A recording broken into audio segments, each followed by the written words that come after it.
So hi guys, I'm Zeta here. Welcome back to my playthrough of D-Day at Omaha Beach, the Vassal version. Just some things to tidy up from the last video. I noticed that I have this problem with clearing my throat that I haven't noticed before, since that was my first time doing the video. So I guess the best way to remedy that is to always have a cup of water beside me. So I already taken care of that. I have this cup of water here, and this will hopefully get us through the hour of gameplay that we'll be doing today. I also have problems with getting my game terms right, the terminology that's found in the manual. I guess that's going to be a problem if you haven't really played the game in a while like I have, and you're also too stubborn to take a look at the manual. So that's what we get for being too stubborn. So before we begin with our turn 3 right here, as you can see, it's already open. But before we begin, I just like to clear things up a bit with regards to the terminology that I used in the game. So first and foremost, I have a list right here, but let's go through it one by one. Number one, you have German units, the definition of German units, depth markers, and the types of German positions available on the map. So I didn't really describe it well earlier, but as you may have guessed, these I already have mentioned this. These white call this white markers or tiles or units, I should say, are the German units. They generally symbolize the entrenched positions of German units defending their positions during the U.S. attack. For all intents and purposes, they don't move. However, this can change. These units can't move. However, this can change when we come to the second phase of the game, beyond turn 16. There are two types of German positions, the WN position and the reinforcement position. If you actually look at the empty board, I did it right here. I emptied it right here using this button, the hide button. If you actually look at the plain board, you can see that there are two different types of markings when it comes to German positions. You have your WN positions right here at the front of the beach, extending all the way up here to the west sector. And then you also have these plain colored marks with the letters that they don't have. These are the plain reinforcement positions for the German units. Now, a significant distinction should be made between these two because, as a general rule of thumb, the reinforcement positions are the more difficult positions to attack. So, once you get up the beach right here, it actually becomes more difficult to attack the German units, as a rule of thumb. This actually won't be obvious during our initial playthrough of the game, especially in these early turns. But by the time we begin operations further inland and German actions become activated, these reinforcement positions will start to destroy our units. So we'll get to German actions in future videos when we get to that point where the Germans start to move. In any case, there can only be one German unit per position, WN position or reinforcement position.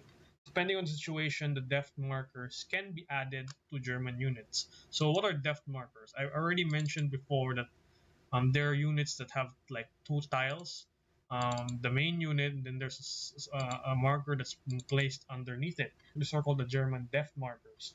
This signifies that the German units have increased their strength in that position, essentially maybe adding more troops or fortifications for that position. Suffice to say, whenever there are two tiles instead of one on any German position, that basically means we're going to have a harder time destroying that position. We'll find out later when we try to attack. I guess by this turn we might be able to attack already, but we'll see. On a side note, I've been referring to these as machine gun nests, but officially they're called WN positions, which means Wither Stance Nest. I don't know if probably didn't pronounce it properly. It's a German term for a resistance nest. If you actually look at what happened on Omaha Beach, you look at the positions that the Germans have placed there. These are actually real positions that are found on the beach. And if you toured Omaha Beach, you can actually go to each of these positions and see what it was like for the Germans to defend that point. They're actually not machine gun nests. There are positions that are probably composed of a number of bunkers or foxholes or whatever sort of defense that the Germans could have made that had machine gun nests involved, or maybe mortar nests, or just plain old like headquarters of units that enabled them to deploy their German units around the beach. Basically, it's called a resistance nest, a position on the front of the beach that acts as a sort of staging ground for resistance against the U.S. units. So with that out of the way, I just like to clear that up because I've been saying machine gun nest this whole time, and I know it was wrong from the very moment I said machine gun nest. Now that that's cleared up, I think we can also discuss reinforcement positions. Yes, reinforcement positions are initially left empty at the start of the game. But as the day progresses, the German units from inland, farther up here in the south part of the map, begin to deploy towards these positions to try and fight us. So you've struck. Actually, in this game, you've struck out of luck if too many appearances of German units. If too many German units appear in these reinforcement positions, that possibly position or draw or nearby areas will be harder to move through. So those are just some of the insights with regards to German positions and depth markers. Another thing that I mentioned in the previous video that I didn't really expound upon was the definition of steps and definition of step loss. From my last video, I was pointing out situations where our US units could be damaged or destroyed. That doesn't exactly lead to a clear definition of what it means to be damaged or destroyed.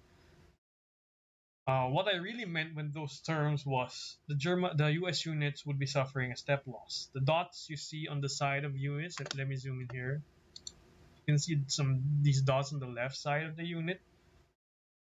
This indicates the sort of raw numbers of infantry or tank forces that are available on that hex, or essentially that unit. So the more steps you have for a unit, the higher the strength of that unit. Um, that's the basic rule of thumb with that.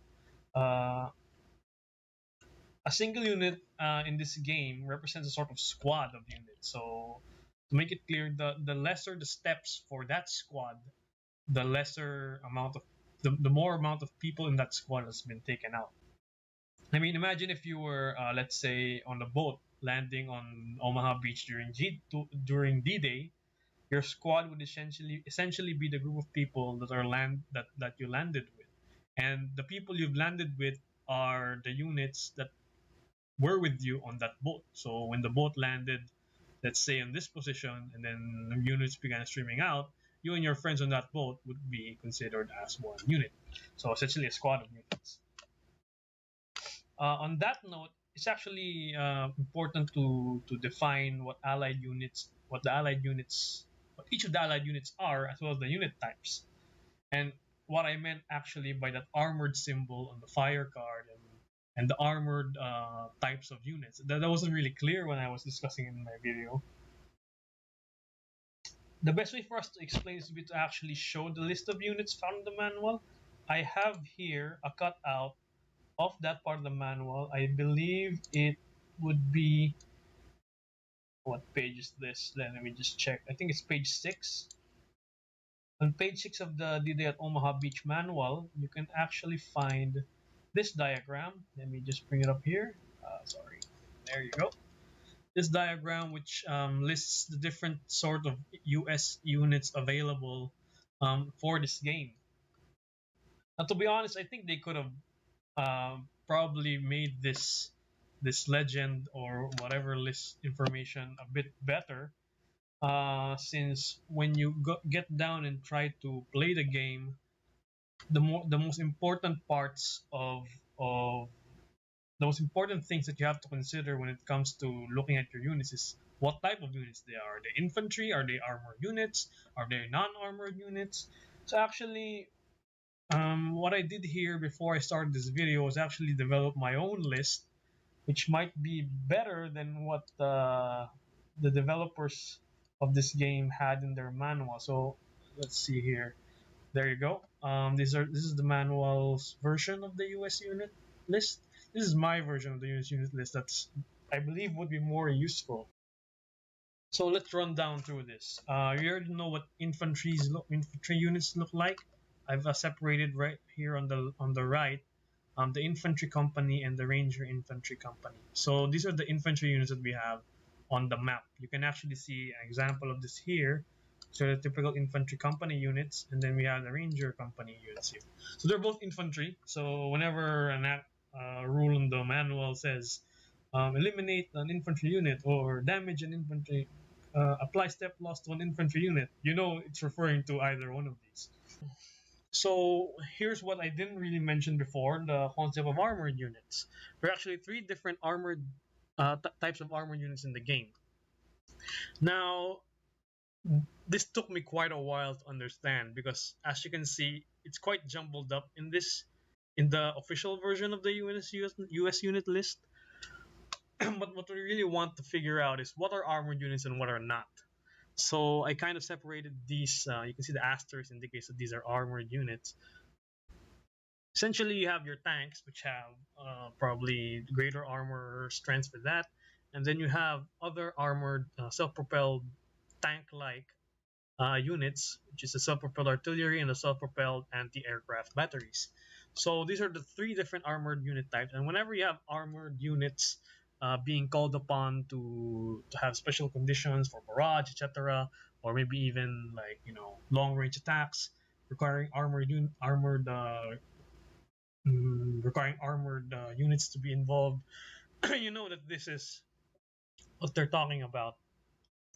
Now, for the rest of the units, you have non-infantry and non-armored. There are actually cases where they're asking you to attack any unit except infantry or armored. So you have these other units, the artillery, or basically unarmored artillery, as well as anti-aircraft or anti-tank weapons. So that's what we mean by these non-infantry, non-armored units. There are four types of them, and um, whenever they are called, this is better to use because whenever they're called, you can just refer to this and figure out which is armor, which is infantry, and which are neither.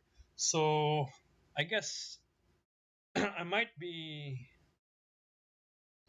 I'm thinking about it, but it might be a good idea to actually try to upload this on Board Game Geek. I'm still figuring out how that will work.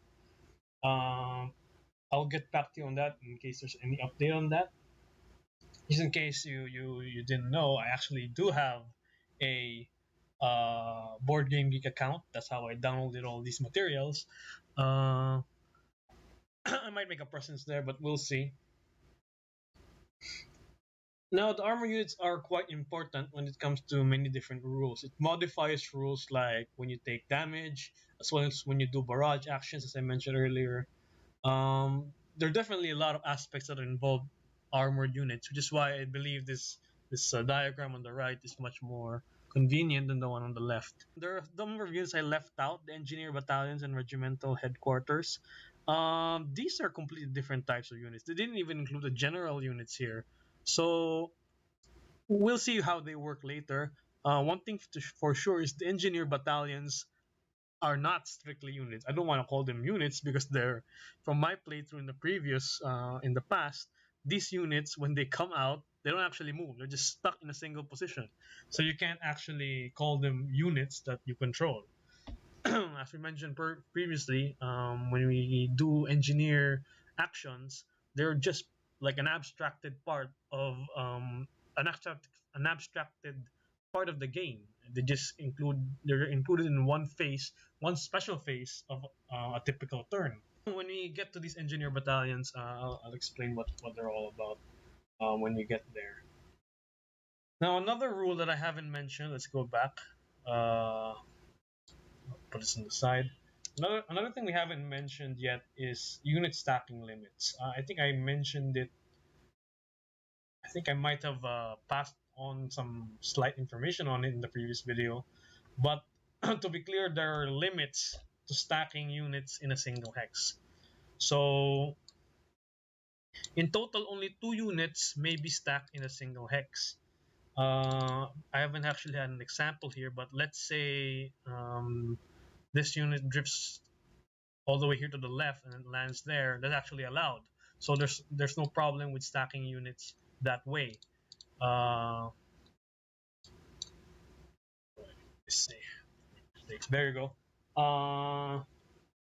Beyond that, and once you start stacking like 3 units on top of each other, units actually start to get removed. Removal of units due to stacking violations happens only at the end of the turn. So you can actually stack as many units as you want as long as the US action phase is not yet done. When the US action phase is done, that's when the end of turn happens. And when the end of turn happens, the units that have 3 units and above, you get to choose which one you can remove. So this is actually different from, let's say, eliminating because the German units have damaged your have applied step loss to your units. This actually is sort of loophole that can be taken advantage of, as some people in Board Game Geek have pointed out. I don't remember what who pointed it out, but there's a discussion in the forums over there that say you can use this as tactic if, in order to prevent your army from suffering catastrophic loss, you just stack the units that are about to be killed, so they are prevented from being destroyed completely. So moving on, I have a lot of points to cover here. So let's try to get this away quickly. And let's see how long have we been. We're already going on 17 minutes. Oh well. So anyway, moving on. I haven't described hex types and hexite types. What I mean by hex is this hexagonal tile that's on a part of the board, and the hex side is the important markings that you see on the side of a hex. I've been talking about these shingle lines a lot previously, but really, these shingle lines, what I'm pointing at, but really they're just one out of many terrain hex sites to be found in the game. I probably won't go into too much detail on it, but we have here on the lower left of the board, let me point it out here, a list of terrain types and terrain hexite types. So try to zoom in a bit here. Sorry, there you go. For this first part of the game, we'll mostly be concerned with terrain types such as the beach and the pavilion. You can actually see here the beach and pavilion draw types of hex. You can probably notice some slight differences in color between the two terrain types.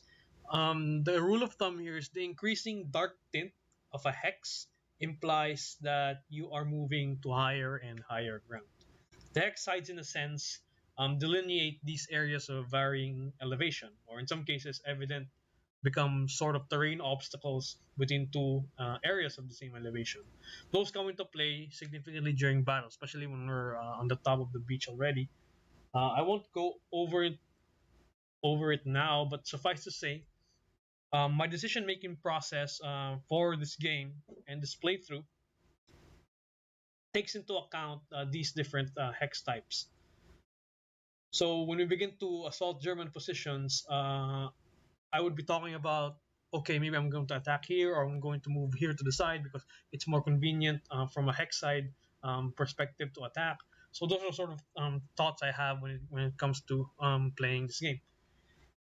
For this first part of the game, we'll be dealing with mostly the shingle lane type of terrain, as I've been mentioning since the last video. That's the most prevalent hex side type across this beach. You can see here all the way from the east to west. There's just a shingle line. Is it over here? Yeah, there's a shingle type of terrain. So this shingle type of hex side is a sort of where the water meets the beachfront. I don't know. It's the area between the beachfront where the water comes in and the safer high ground where the water would not be able to reach. Now we have to consider other terrain types such as this slope terrain type, this grayed out one, the bluff terrain type, which is this red one, as well as the scalable cliff terrain type, which is this grayed out solid line. It's actually another scalable cliff over here.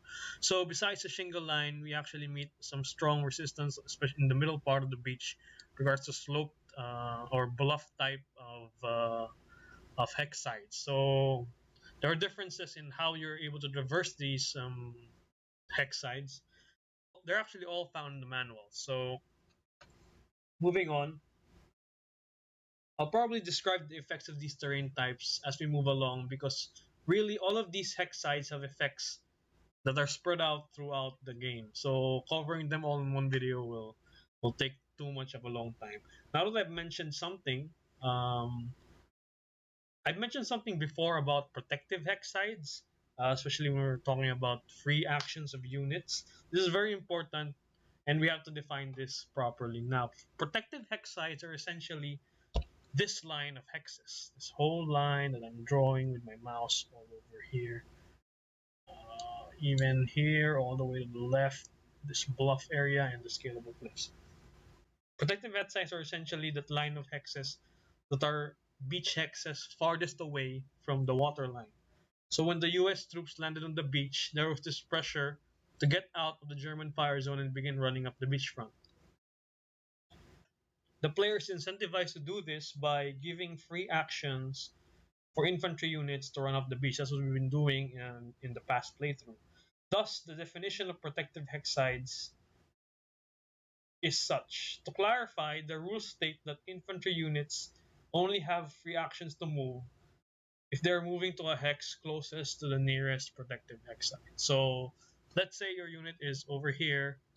They got like maybe 3 different paths to take that are free. I think maybe even 4 paths. If your unit landed here, he could go over to this hex. You go over to this hex, which is 2 hexes away. Go over to this hex, which is also 2 hexes away. But he can also go to this hex, which is also 2 hexes away. So, however, if you landed here, you only have one option, which is to land to move up towards this hex, because everything else requires 2 hexes or more to go to. So there are different. You just have to check which hex is the nearest. Protective hex site is the nearest, and you have to gun for it and make your unit get to safety. Moving forward to the minor details from the last video, I made an attack in this previous sector. I forgot which one was those. Let me see. In any case, there was this instance in the last video where I was considering options for firing on 3 different units. The Germans would be firing on 3 different units. It turns out it was only two. It involved, I believe, this tank unit or this tank unit. I don't recall. Um, the German fire card we drawn back then did not have the armored symbol. What is armored? What is this armored symbol we're talking about? So pulling up the card table, this is the armored symbol that we're talking about. I don't know which card it was, but I believe if we're talking about the east sector, then it's definitely this card. There are no armored symbols in any of these fire tiles. So what that means is, regardless of whether a hex is a concentrated target or not, yes, there was a concentrated unit involved. A unit with a huge number of units was involved. If the armored symbol did not appear for that German fire card, the armored unit would not be damaged. The infantry, however, was not exempted, so that implies the infantry would have been hit. I think it's this unit. So yeah, if you recall, there's actually 5 steps of units in this single tile that equates to a concentrated target, which allowed for the symbol to match whatever the fire symbol was for that German fire card draw. So what that means is, so what happened then was we damaged the infantry unit because it had not larger number of steps. But there really was not a choice between these two because there was no armored fire symbol on that card. So this would not have been damaged in any case. So that actually highlights the importance of clearly defining what armored units are. And especially when the artillery start coming in and then you're trying to consider if you're going to barrage or not and that sort of thing. This is the diagram I showed earlier was going to be quite valuable. Now, moving forward, we haven't defined actually how to win this game. It's basically just victory points, giving you points for certain conditions that you achieve as the day goes on. As I mentioned previously, there are victory conditions in this game. Suffice to say, we wouldn't need to be concerned with any of that until turn 16, when we transition from early phase of attack to the later stages of of D-Day. For this first phase of the game, victory points can be gained by either controlling the WN positions, point it out properly, the WN positions. Controlling any one of these will actually give us points. Controlling any reinforcement position, so controlling any of these will actually give us points as well as controlling a draw. That gives the most points actually for controlling each of these hexes. Now, there are actually a lot of subtleties with regards to the word control, which we'll probably have to discuss in a future video. Suffice to say, when you control a position, it has to be within a certain range of a US unit, and no German units can fire on the hex that we're looking at. This kind of makes sense since a position won't be a sort of a safe spot for the US units unless they're clearly in control of it. Or, I think in the reverse term, they're not in control of a spot of any point in the map unless it's a safe spot for any US unit to be in. Now, performing control of a position is actually quite difficult for the more inland maps, inland parts of the map. You need a lot of units to occupy key positions around the target position that you're trying to control. I recall from my previous playthrough when I proceeded to the next phase of the game, the second part, I didn't feel like I was in control of many parts of the map. It was always the feeling of small accomplishments that fueled my game. You may have one or two positions on one side of the map and another one or two positions on another side of the map, and miraculously, the victory points from your captured positions added up that would enable you to proceed to win the game. So it's actually quite a lot of subtleties with regards to control, and we probably won't be going too much into it until we reach turn 16 or maybe even beyond. So just as a side note, there's actually a button here that shows the sort of control area that US units have. If it's green, it's in US control. That's just the general the general description of it. But I think from my use of this function before, it was useful definitely. But I still went back to try and check if what this um, control what is it called, control range or blocking function was actually correct. So you had to like double check if it was giving you the right information. Anyway, moving forward, there's actually another one that might have confused you: the definition between Vassal engines and Vassal module. Vassal engine and the Vassal module. I didn't get my terms right in regards to these two terms. So when we refer to the Vassal engine, we refer to the software itself, the one you install from Vassal.com, the one you install from Vassal.com. The Vassal module is the community developed file that, when opened by the Vassal engine, allows you to play a game like D-Day at Omaha Beach. Essentially, it's, I think, similar to a tabletop simulator, but in a completely software form. Another aspect that I didn't describe properly was the action markers, and I was referring to them as action tokens, as well as the transfer division markers implemented by this Vassal module. So I refer to these as action tokens since I didn't know what they were really called, but really they're just markers to indicate whether an action has been done or not. Generally, I don't uh, use action markers on units that have conducted free actions, because my main purpose for using these action markers is to help me identify the non-free actions that I have already taken. So as you can see, when these guys did a barrage or this guy made a movement, that was a non-free action. So that signifies that I took one of the actions for that sector. This dimension will actually be significant, since by the time we reach the second part of the game after turn 16, there will be a whole lot of free actions around the map, as well as increased available non-free actions. So we'll get to that later, but that's why these action markers are important. Now, the final thing we want to discuss is the tide timings, or the timing for the tide. I think it's over up here, but we'll get to it later.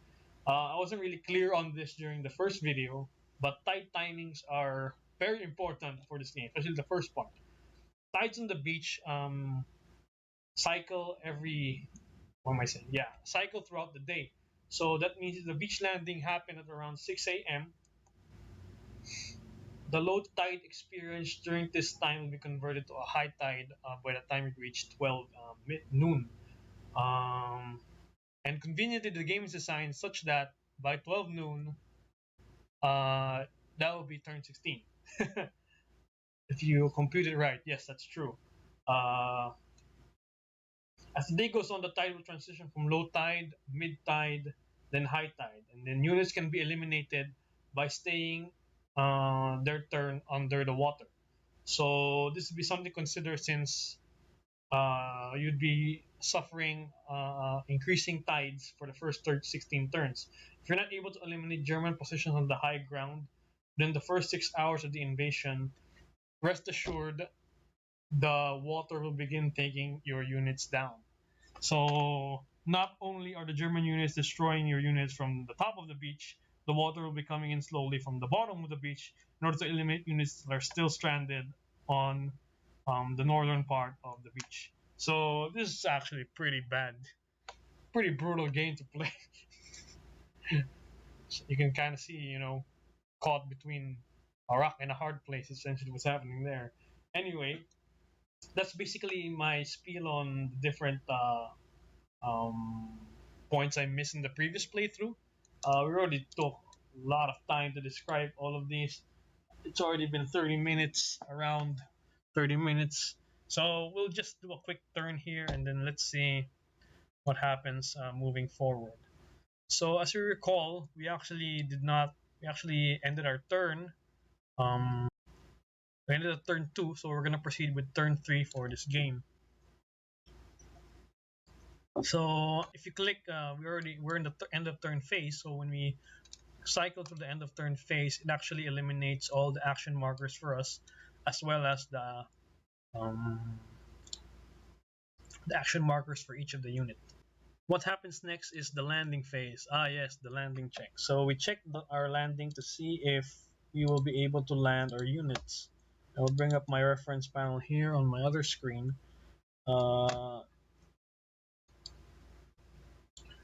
So let's take a look at our cards. We drew, for the diamond, you have A, which means there will be no effect. I know. What are we talking about? We're talking about this turn 3, right? We're talking about tank, so there is no effect.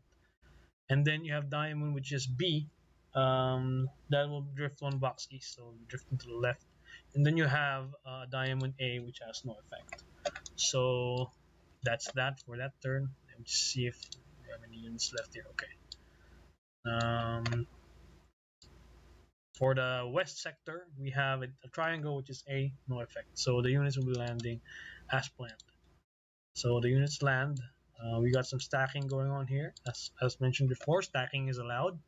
There's 4 steps worth of units in this hex. There's no problem with that, since we need at least 5 steps in order to make a concentrated target. Moving forward, we have new units approaching the beach, so that's taken care of. We actually have signs of our new types of units. As mentioned earlier, we have infantry units, and this is, if I'm not mistaken, a anti-aircraft battery. So this is a non-infantry, non-armored unit. in essence, it's actually quite a useless unit. I'm not mistaken. No, I think I'll get back to you on that, because there's some considerations with tanks and artilleries. There's actually a significant difference between tanks and artilleries, and with the way things are attacking for this first turn, this is actually considered more of a tank, but it's just unarmored. I'll probably describe that much better, especially when we begin to attack. And maybe in the next video, I'll explain what that was all about, and probably maybe even upgrade my legend. So let's move forward. Event phase. So an event happens for turn three. Smoke obscures beach. No fire for WN66 and WN68. So wow, that's two in a row that we got. Remember in the last video we had the same thing. So for these brown and yellow units, we completely evaded any damage from these units. That is amazing. Okay, well, the RNG gave us that. So moving forward, the German fire phase. So let's go through it. So for the East Sector fire card, we have a blue appearance, which is one single unit. This actually just undisrupts it. So for this, I actually do a change disruption so that I know that the unit has been undisrupted. For that turn, when the unit is undisrupted, it actually does not fire. So this is just a marker that it is done being disrupted and it can fire in the next German phase. For the green unit, we have a circle symbol. So there are a number of units that it can hit. For this case, only one unit can hit. I didn't mention previously, but the number of units that can hit us depend on the number of tiles or markers on a German position. So if there are two markers on this unit, then it means it can hit two US units. If there are if this was undisrupted and there are four markers for this whole two hex WN position, then it would be able to hit us four times. So for the conveniently, this is disrupted as well as it has a single WN position, a hex with a single unit in WN position. It's also green, so it hits us once. So I think checking the hit priorities. First, you check the fire dot priority. There are three units in the intense field of fire. The closest unit is 1, 2, 3, 1, 2, 3, 1, 1, 2, 3, 1, 2. So all the units are pretty close, but the unit with the most steps gets a hit. So this unit actually gets a step down. So we suffer a step loss for that unit. Now for the brown, there are no brown positions on the east sector, so that means we proceed. This actually gets undisrupted because the green nest fires. Moving forward, we have our purple units attacking a triangle. So this is actually quite bad. It's not an armored, doesn't have an armored symbol, so these tanks get unaffected. However, the ranger unit gets eliminated. So that's unfortunate.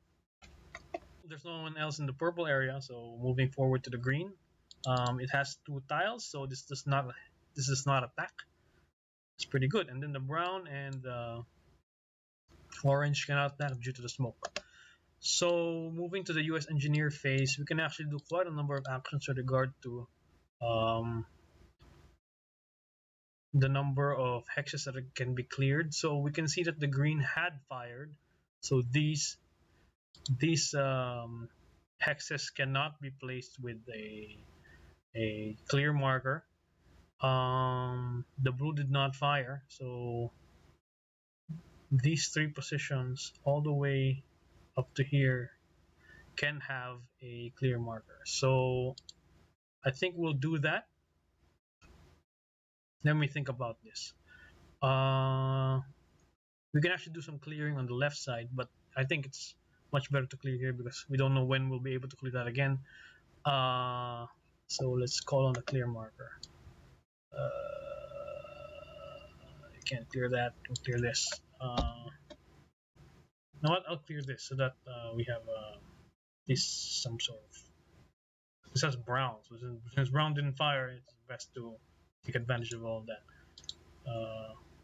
So there are two markers for this, and then we change the clear marker type. Okay, there we go.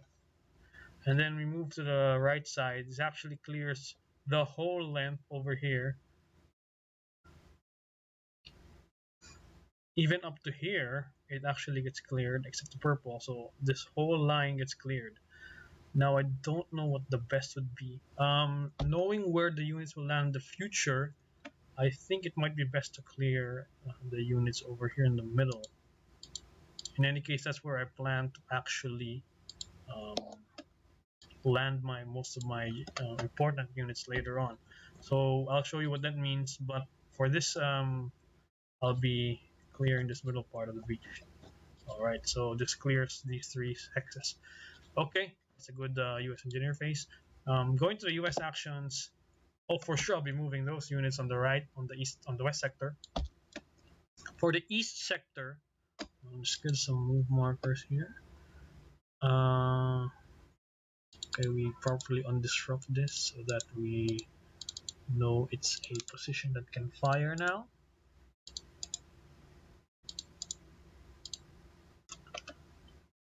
Another thing I didn't point out was these units are actually have different. We'll see later, but these are units are face down, are put face down. So we actually don't know what sort of units are in this resistance nest. So we will just try to move forward and conduct an attack action. So we still have some self-perseverance moves. In other words, the preservation free move. Um, best to I think I would move these two units in the same spot. Now I'll mention later why this is important. We'll do that as well as moving this unit up here. This unit can't move anymore for free. You have two tanks already piled up in this area, so I want to actually probably move this. So that's the thing. When two units are stacked on top of each other, they can actually conduct the same action for the price of one action token. So for one action taken, these two tanks can move into this hex. Now what this means is we need to somehow neutralize the damage that can come from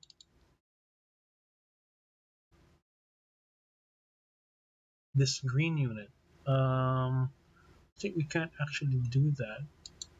Let's see. So this is in range, this is in range. This can get eliminated quickly. Can be eliminated quickly.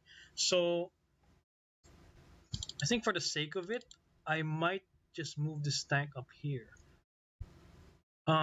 You may be thinking, why don't I move these units on the right side? I think if there are opportunities to move them, we'll move them, but it's quite dangerous to do actions like that without any clear plan moving forward. Now, my plan here is to move up and try to damage this WN nest because it's pretty close, and we got a ton of units coming in from this angle already. This can come in and reinforce as well. But I think, yeah, it might be a good idea to move this up. Is it a good idea to move this? Yeah, I might move this over here since it will be damaged if I don't move that. And beyond that, I think we're done with this turn. My philosophy for this game is if there's no good opportunity or reason for units to be moving around, you don't move them at all. So there was actually a case where units were stuck on the left side of the map, but since it was clearly impossible, especially infantry units, they're stuck on the left side of the map. It was clearly impossible for these units to take out these positions by themselves. So I didn't move them at all. I was focusing my efforts on attacking a single spot of the beach.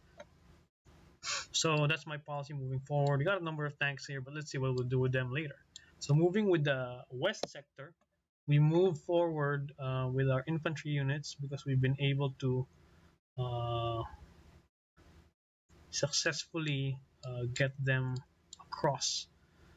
Now we got two. Since we were successful in not being damaged. Oh, that was just a huge stroke of luck there. We move all these units up. No question about it. We all move all these units up. So there you go. Let's see. We can actually do some interesting stuff with this now. My plan moving forward is to probably take these spots, take the low ground, but we have some concern with regards to the high ground units. I might need to do some barrage actions, but we'll see how we deal with this. Um, Yeah, we might be able to attack on the next turn, but we'll see. So moving forward, we do the end of our turn. The U.S. amphibious operations phase for turn 4 happens. It's already 7 a.m. and we got a decent number of units up the beach. I think we got a decent run with this, but we'll see. When units start pouring in from into these reinforcement positions, then we're definitely going to be screwed regardless. Landing phase. So we check our landing table to see what happens to our units. The cards have been refreshed. And then we see that our infantry unit suffers a landing result of C for turn 4, which means it drifts 4 boxes east. 2, 3, 4. So, wow. All right. Oh boy, that's gonna be hard. Anyway, and then we have a diamond, which is a B. Our anti-aircraft battery will suffer drifting of 2 boxes east. 1, 2. And then our circle infantry will suffer no effect. Yes, no effect. All right. For the west sector, we have for the anti-aircraft battery a landing result of drifting 2 boxes east, 1, 2. So lines there, and then you have a diamond result, which is a B. On the infantry, will drift 1 box east. A triangle, we have a C. So the anti-aircraft battery loses 1 step. Oh, that's so unfortunate. This is 1 step, so we step down, it lands in the same spot.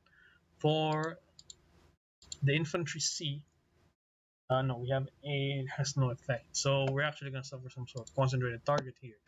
So these things start to land, and chaos ensues once again. We have these units generally on the safe side of the map. These units are quite in danger, and we might need to start moving them up soon, but we'll see. All right, I forgot to mention. Over up here, we actually see the um, specific turn-based events happening. We have a low tide starts at turn 1. We have German artilleries being activated for this turn 4. So we'll actually see how that gets affected later. How that affects us later. Um, for turn 7, the mid tide happens. So still quite a ways away from the mid tide.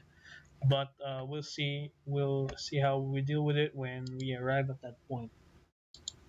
So moving forward, units have landed. There's a concentrated target here.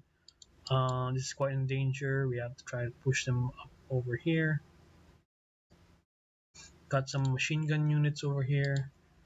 So this is actually a special type of infantry unit. It has a machine gun. So this is a machine gun unit. Machine gun infantry unit. Let me see what it's called. It's a an infantry unit with range of 2 has a machine gun in their squad. So I haven't really talked about weapons in this game, but when we start attacking positions, we'll see how it becomes important. So new units approach. Deal with that. Yeah, as you can see at this point in the game, the U.S. units start coming in huge swaths of them. But we'll see if they all survive because this is quite it's going to be a dangerous situation. So the event phase happens. Place a hero marker or any US unit in the 29th division. So interestingly, US unit in the 29th division. So 29th division is over in the west sector. We get to place a hero marker on any US unit in the 29th division. It actually includes tanks, but we probably won't deal with that until later.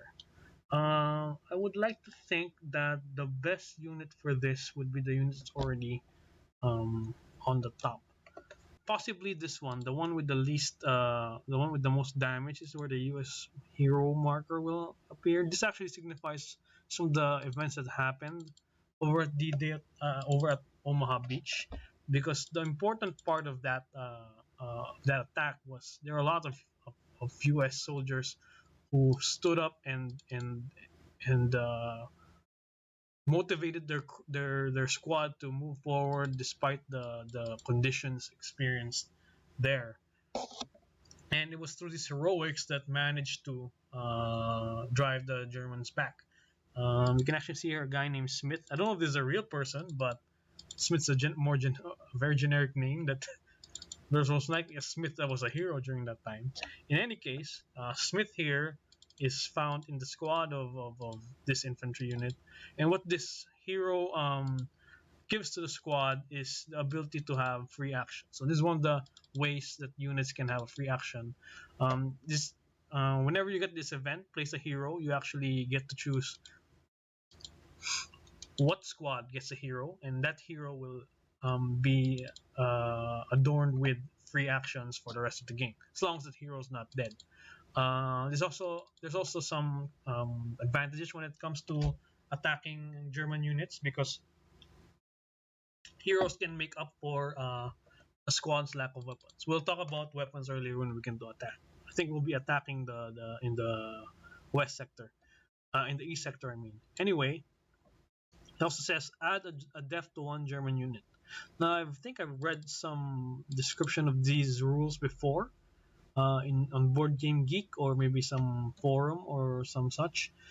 This actually means if you place a hero on a 29th division, you should also place your German deft marker in that sector near that US hero. Wait, I have to get back to you on that because there's actually a number of rules that dictate where you place deft markers. So let me see how we will put this German deft marker. So, according to the manual, adding deft requires us to draw a random deft marker from the deft pile. We actually have one here. It's under the reinforcements tab. We have German deft markers here, but we won't be using this this module for that. We'll just do a right click to add deft. However, there are conditions on how or when we'll be drawing or where will the def marker appear. Choose a German unit closest in hexes to a US unit. So 1, 2, 1, 2, 1, 2, 3. So it's actually already this one. There's no other unit that's closer than this one, so we automatically add the deft here. So that actually gives us a headache because if you were planning to come up here and try to take this position, then immediately that that plan is immediately harder to implement. So that we're done with that. The event phase is done because of that. Okay, so we added this hero and we added this step mark over here in the northern yellow position, the southern yellow position. I mean. So the German fire phase occurs, and this time we don't have any more protection from smoke or whatever. We begin our attack. This gives us a triangle that will attack the red zone. There are three markers on this part, so there's going to be 3 damages, 3 attacks that's going to happen. But it would need a triangle that is a infantry unit, that is a non-armored unit. So there's actually no unit like that in this zone, fortunately. So even this unit, this actually, interestingly, this position can actually fire onto the west sector. So if this were a diamond, if we got a diamond, we would actually have suffer a lot more damage than if we got a triangle. So no damage for that part. For the purple one, we have a armored symbol, which means it can damage armored units, but they have to be a triangle. So 2 units can be damaged. We got 2 triangles here. We also have a triangle here, but that would mean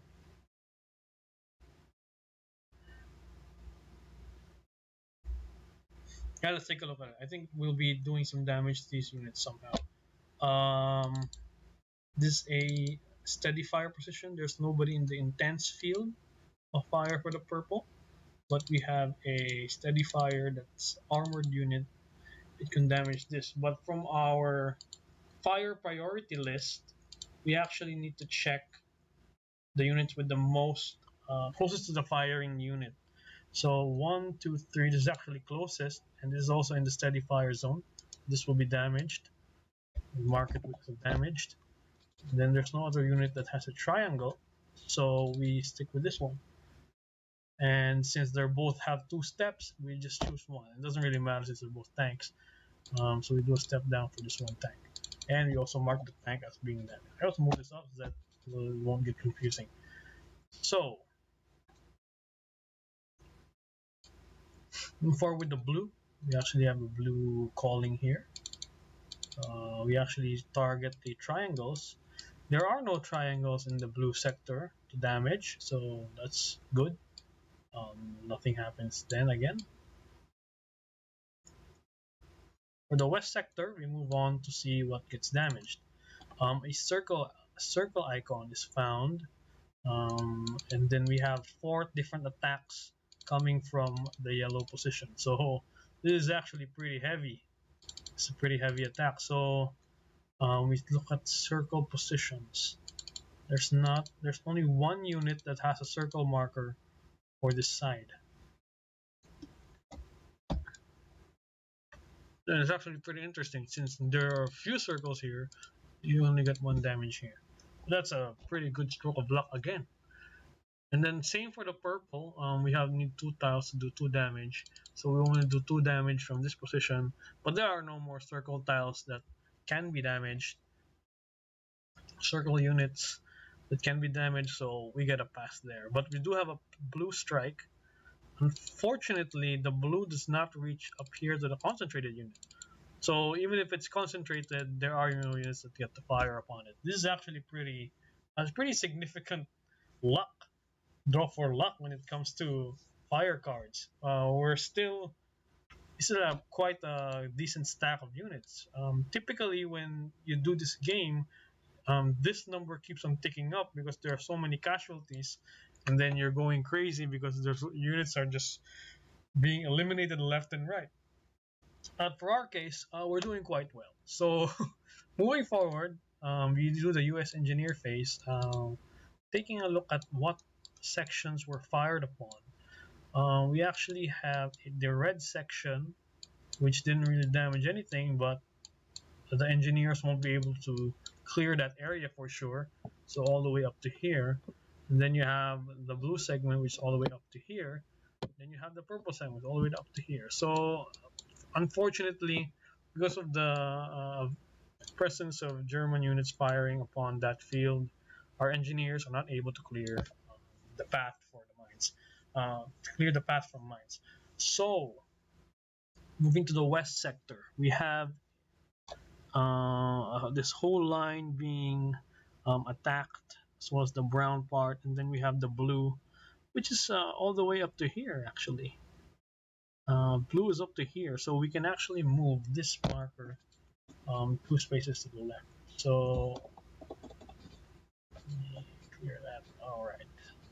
So this actually saves us a huge segment of the map from being from mine. So the middle part was essentially a no fire zone somehow for the red and green positions over here. So our engineers were able to clear some of the mines. So moving on to our action phase. This might actually be the last action phase that we'll be conducting for the day. It's already been around an hour. So I think it's almost an hour. So we move forward with our actions. So what will we be doing? Yeah, we'll do an attack for sure. However, I think we should do self-preservation moves first. Yeah, we got a couple of self-preservation moves lined up. Let's see. This one has a self-preservation move, so we move up here. This one also has a self-preservation move. Now we actually are not allowed to move to the unscalable cliff because this is not a protective hex side. Protective hex side is a scalable cliff or a bluff or a slope or a shingle. So there's only one movement that we can do, which is move over here to this unit and stack with it. So there are a number of units here near the cliff that are not moving because we don't want them to. In addition, we want to actually keep this unit safe. So we move them up here, and we also do an action token. So we only have one action left. This actually might be a stupid move. Let's see. I don't want to actually attack because of this. Maybe in the next turn we can attack. This is a completely unsafe attack because um, from experience, you would definitely need more than 8 strength to take down a single unit. Probably you need probably around 12 strength. 10 strength can do. 8 is a little risky, especially if we're attacking a two a position with a depth marker. Let me think about it. Yeah. Also, we'll be attacking through the shingle line, so that's gonna be a pretty bad attack. Let me see. 8. They can match 8. If ever they match 8 equal strength, and there's no acquired weapons. All right, no, we don't do the attack. But what we can do, interestingly, I think we can try to move this guy up. This guy, specifically this guy. Let's try to move him up. Yeah, might be a good idea. Move him up, and then we take an action here. Actually, this might be an interesting plan. I mentioned earlier that one of the victory points was actually get these positions. So this is actually ripe for the taking. This German reinforcement position. So we just climb up here and then climb up there. In 2 turns, we're practically guaranteed like a single point. So we'll see how that goes. Have I done this before? I think I've done this before to bad results. So whatever. For this playthrough, we'll just do what we think is best. So moving to the west sector, there are two do the free actions first. I think we can. Pretty sure this is going to move, so we move this guy probably here because this has a range of 2. This actually can help an attack if we wanted to in the next turn. From this position, we do 1, 2, 1, 2. We only have 2 spots to move, so we move, and then that sends us in our good turn. You might do an attack here because this has 10 strength. That might be able to do the trick. Also has a pretty decent. Let me see. Let me see. I think we can do a better attack than these 2 infantry units. It might be better to attack with the tank. So I'll probably describe how to attack. Yeah, it might be better to do attack with a tank because it has a artillery, a machine gun, and a running. So okay, yeah, let's do an attack on the on the west sector. However, let's move up the hero unit first. I think we can move him up here because we're gonna try to take out this guy. Yeah, let's see how that works out. I'm actually looking at a table here. One of the important things with regards to doing an attack is you constantly check at the US attack results chart because that gives you an idea on the possible result of doing an attack. Because if you do an attack that's pretty meager and you don't have enough weapons to do the attack, you might end up damaging your units and then you're gonna set yourself back even further. So we gotta do a wise attack. We can't just, for example, our units here on the each sector. I could definitely have done an attack using this unit, but I think that would have been a foolish thing to do, especially since we already did some other actions that would save us more units in the future. So looking at it, yeah, we'll do an attack using these 2 units, the infantry and the tank. How attacks work is you consult a US attack result chart. You consult the US attack results chart. What the US attack results chart indicates is primarily number 1 is do you have the required weapons to make an attack. So as we'll see later, these German units have some required weapons from our from our squads in order for the attack to be successful. And then also, once the weapons are deemed to be adequate, we figure out the strength comparison between that resistance nest or reinforcement position or whatever, um, as compared to the units that will be doing the attack, the units that doing the attack. And there are and the hex sites actually complicate this because they impose different multipliers to the defense of the German units. So if you're attacking uphill, it's definitely a disadvantage for your attackers because the German units can shoot below them much easier than you can shoot above. So it's a typical war scenario. If you're a war gamer, you know what that's about. So let's do an attack and let's just see. Let me explain. Attacks require different set of conditions. First of all, when there are different units doing an attack, each of the units must have an action available to them. So for the west sector, we have 2 action tokens available. Therefore, we can only pick 2 units to conduct an attack. However, that's not the only rule. The rule also, in regards to joining an attack, is number one, there has to be an infantry unit that's leading the attack or involved in the attack that's adjacent to the position you're attacking. So if you have a number of infantry units that are far away from a position, they are not allowed to attack that position. So your units have to be adjacent to that position. So we actually have a couple of candidates here, this one and this one. With regards to tanks, tanks do not need to be adjacent to the unit in order for that tank to attack. So basically, if you have an infantry unit attacking a position, a tanks nearby or beside your attacking unit can support it in the attack. It doesn't have to be beside them per se, but if you're within range, the range also plays a factor, but there's some sort of other conditions that have to be met in order to maximize the range of a tank in a specific attack. However, if the two units are beside each other, it's just as simple as using 2 action tokens to conduct the attack. So number one, they have this one. His infantry has to be present in order for his tank to be able to attack this as well, coordinating with each other across the hexes in order to conduct the attack that we're going to be doing now. So let's do an action token for these two. So I think I'll maybe just verify what I've been saying this past few minutes to see if it makes sense.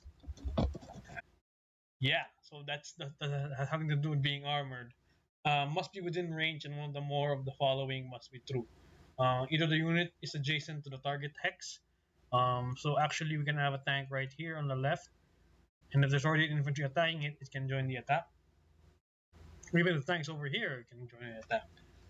The unit is adjacent to attacking an attacking infantry unit, as is the case here. The unit is in command of any HQ or general. Okay, we'll probably describe this later. This is actually quite involved. What in command even means. And then also, at least one attacking infantry unit is in command of any HQ or general. Another command type of condition, but since we don't have HQs or generals yet, this doesn't matter to us right now. So for this case, we're doing condition 2, where the unit is adjacent to an attacking infantry unit. So this is a valid attack. There are different scenarios or conditions with regards to anti-tank, anti-air, artillery, etc. And they're all in the manual, but we'll bring them up as we go along. So we conduct the attack. The first thing we do when do attack is reveal the German depth. So this signifies that we did it. We tried to infiltrate and tried to destroy position, and then figure out. And they start attacking back, and then we figure out what they're all about. So this gives us an idea that the position requires a bazooka to be destroyed. So it might be just a small fortified position, and then a simple bazooka will destroy it. Fortunately, we have a bazooka in our attack group because our tank, actually a full strength infantry, has a bazooka available to them, as well as the tank has a bazooka. So we meet the conditions for this attack. We're able to destroy the position. However, as well as giving us the ability, since we have a strength of 10, um, we're able to impose strength 10 onto the strength 1 unit. The addition of the multiplier due to attacking over a shingle gives the Germans an additional times 2 of strength.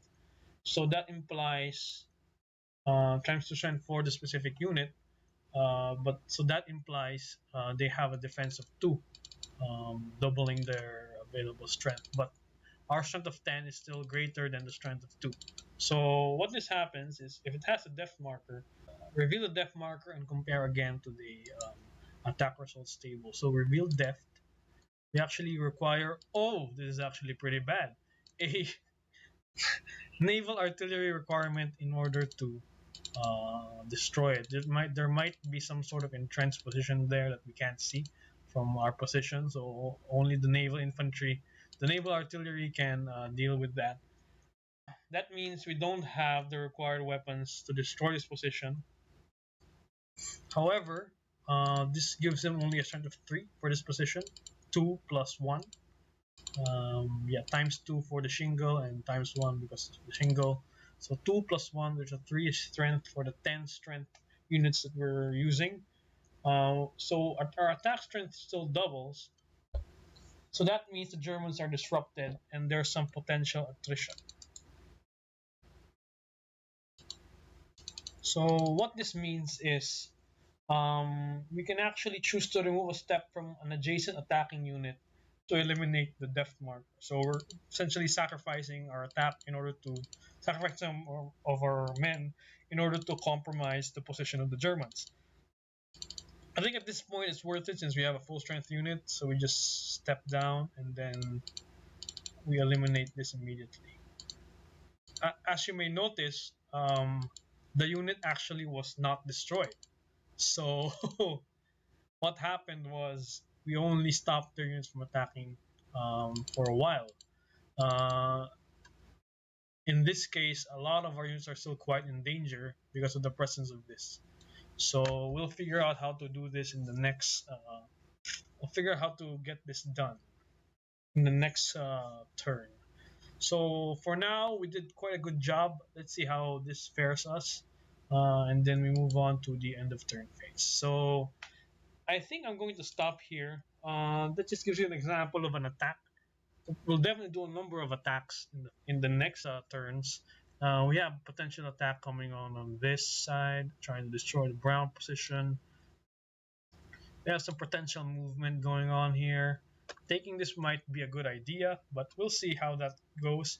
Because taking the high ground early is actually not a good idea, if I recall correctly, because that forces a lot of German units to start flooding in to that part of the map, and we don't want that. So let's see how I'll go. Though it's wide open, so I think it's gonna help us a bit if we take that position immediately. These units can probably attack in the next turn, and then we still got some units coming in from the beach. So we'll see where this goes. Yeah, I think we'll stop here and we'll continue next time. And with that, thank you guys for tuning in to my playthrough of D-Day of Omaha Beach. And I'll see you guys next time. Cheers.